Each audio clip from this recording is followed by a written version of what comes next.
Como extrair arquivos EG online?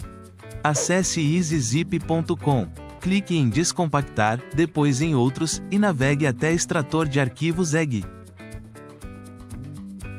Clique em Selecionar arquivos EG para abrir o seletor de arquivos, e selecione o arquivo EG que deseja extrair. O sistema começará a processar seu arquivo, pode levar alguns segundos dependendo do tamanho do arquivo. Quando a extração estiver concluída, você pode clicar em Visualizar para inspecionar o arquivo extraído antes de baixá-lo. Clique em Salvar para salvar o conteúdo extraído na pasta selecionada.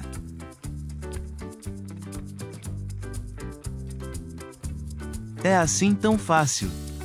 Espero que isso ajude. Por favor, clique no logo e se inscreva, significaria muito para nós.